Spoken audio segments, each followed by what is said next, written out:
Hope you guys are all doing wonderfully great.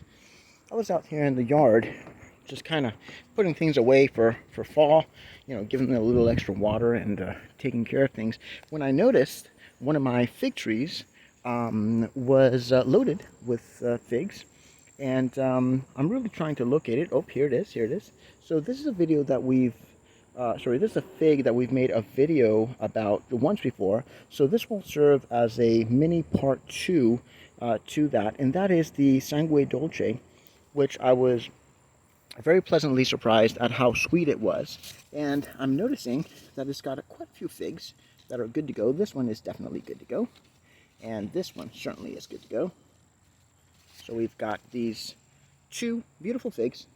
There might be some more here before the end of the growing season, like this guy here, which is definitely still underripe. But the fig itself is still producing a lot of green growth, which is quite interesting and encouraging. So I hope this guy overwinters well.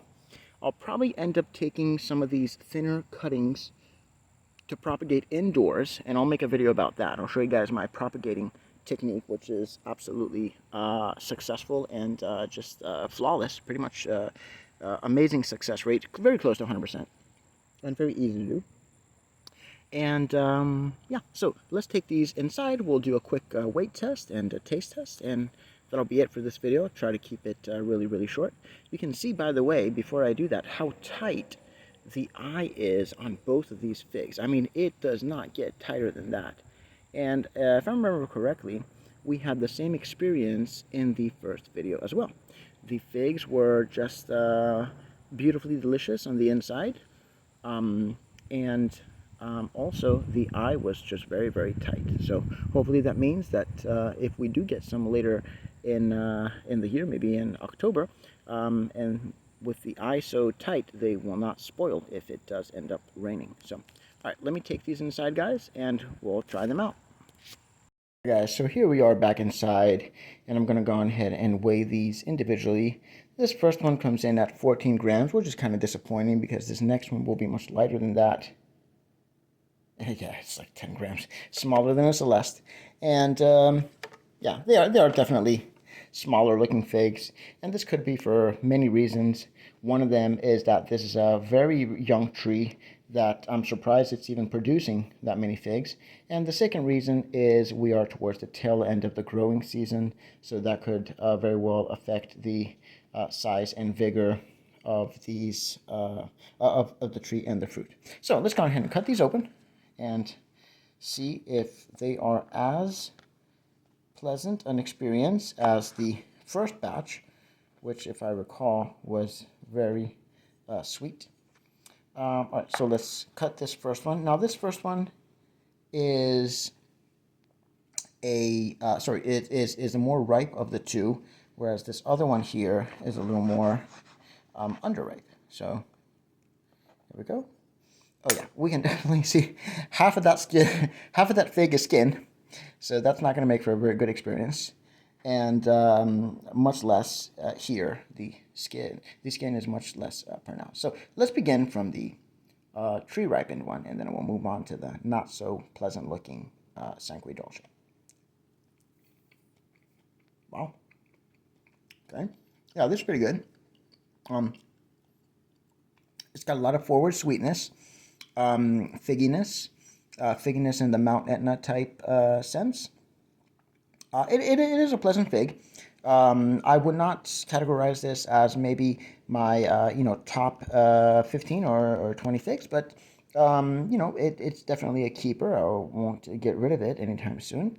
I'm hoping that these figs do end up becoming better and better as the tree becomes more mature.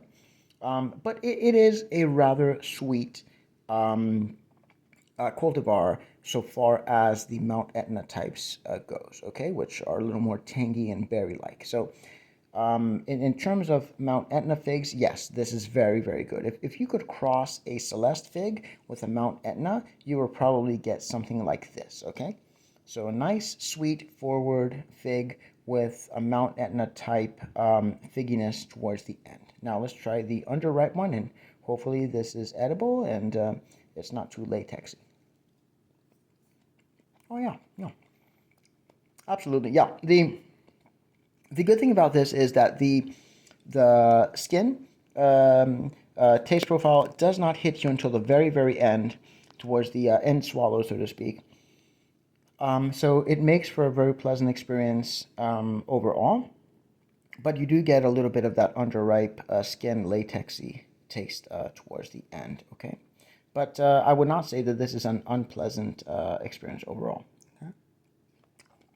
But we would do best to finish off with this with this tree ripened half that we left behind, and to say that this is a good fig. It's rather jammy, um, not as jammy as some of the other, Adriatic types or some of the other figs that we've tried. The seed crunch is medium to low, much less pronounced than White Marseille or Chicago Hardy. Um, and yeah, overall, I would say this is a good kit, a good fig. It's a keeper. It's a pleasant fig, and I would recommend you guys try it at least. And if you have already, please leave a comment in the comment section, and let me know what your experience is. Well, thank you so much for watching. Please don't forget to like and subscribe, and I'll get you guys on the next one. Have a good day.